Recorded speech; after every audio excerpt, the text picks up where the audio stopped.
Hello friends, welcome to Devi food court. ఈరోజు restaurant స్టైల్లో veg fried రైస్ని సింపుల్గా టేస్టీగా ఇంట్లోనే ఎలా తయారు చేసుకోవచ్చో చూద్దాం. ఒక గ్లాస్ బియ్యం అంటే 150 గ్రామ్స్ బాస్మతి రైస్ని శుభ్రంగా వాటర్తో వాష్ చేసుకుని ఒక గ్లాస్ బియ్యానికి 2 గ్లాసుల వాటర్ని వేసుకుని పొడి పొడిగా ఉడికించుకోవాలి. రైస్ని ఉడికించుకున్నాక పూర్తిగా చల్లారేంత వరకు పక్కన పెట్టుకోండి. స్టవ్ ఆన్ చేసి కడాయిని పెట్టుకుని అందులోకి 2 టేబుల్ స్పూన్ ఆయిల్ని వేసుకోండి. ఆయిల్ హీట్ అయ్యాక 1 టీ స్పూన్ వెల్లుల్లిపాయ ముక్కలు, ఒక చిన్న ఉల్లిపాయని ముక్కల కింద కట్ చేసి వేసుకోండి. ఇప్పుడు మీడియం ఫ్లేమ్లో ఒక 2 నిమిషాలు ఫ్రై చేసుకోవాలి. ఈ విధంగా ఫ్రై చేసుకున్నాక ఇప్పుడు ఇందులోకి వెజిటేబుల్స్ని యాడ్ చేసుకుందాం.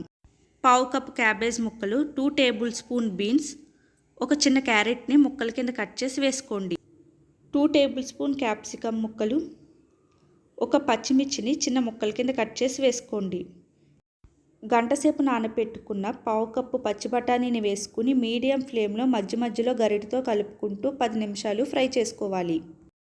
ఈ వెజిటేబుల్స్ ఒక 80% కుక్ చేసుకుంటే సరిపోతుంది.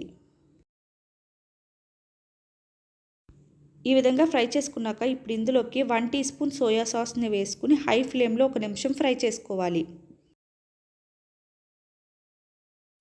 ఇప్పుడు ఇందులోకి ముందుగా ఉడికించి పక్కన పెట్టుకున్న రైస్ని వేసుకోవాలి.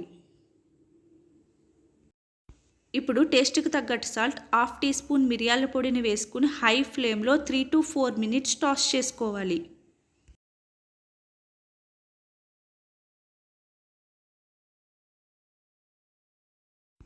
ఈ విధంగా రైస్ మొత్తాన్ని హై ఫ్లేమ్లో టాస్ చేసుకున్నాక ఇప్పుడు స్టవ్ ఆఫ్ చేసుకోండి.